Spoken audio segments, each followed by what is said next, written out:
नमस्कार बच्चों, आज हम डाकिये की कहानी कंवर सिंह की ज़बानी जो पाठ हम पढ़ रहे हैं उसके कुछ प्रश्न उत्तर बनाकर करते हैं। तो ध्यान से सुनिए। पहला प्रश्न, डाकिये का क्या नाम था?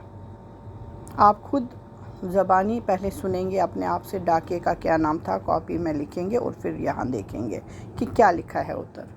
डाकिये का नाम कंवर सिंह था। डाकिया कहाँ का रहने वाला था? डाकिया हिमाचल प्रदेश के शिमला ज़िले के नेरवा गांव का रहने वाला था।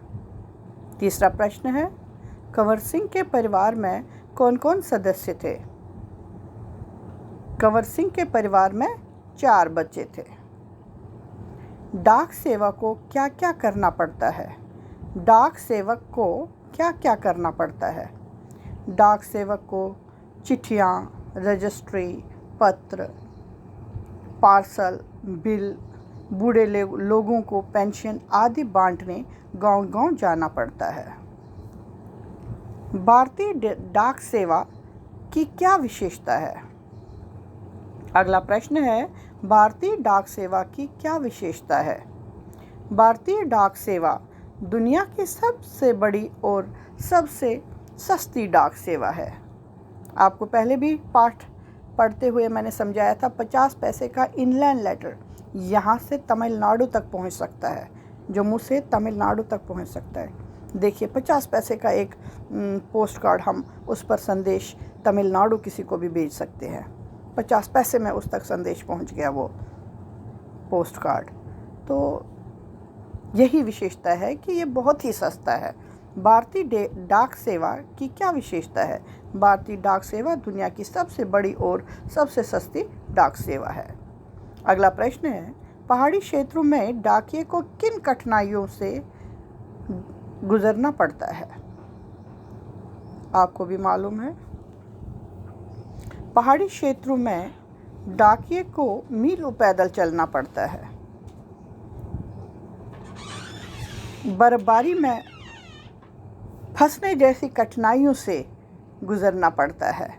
वहाँ हमने पढ़ा था कि बर्फबारी में जब वो कहीं फंस जाते तो स्नो बाइट्स भी होती है और उंगलियाँ भी उनमें नीली पड़ जाती हैं और फिर गिर जाती हैं। कितना मुश्किल होता है। लेकिन अब हम इस तरह लिखेंगे इसका उत्तर, पहाड़ी क्षेत्रों में डाकिये को मीलों पैदल चलना, बर्फबारी में फंसने जैसी कठिनाइयों से गुज़रना पड़ता है।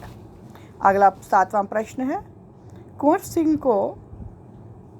सिंह को कौन सा पुरस्कार मिला? आपको भी मालूम है, बेस्ट पोस्टमैन का पुरस्कार मिला था।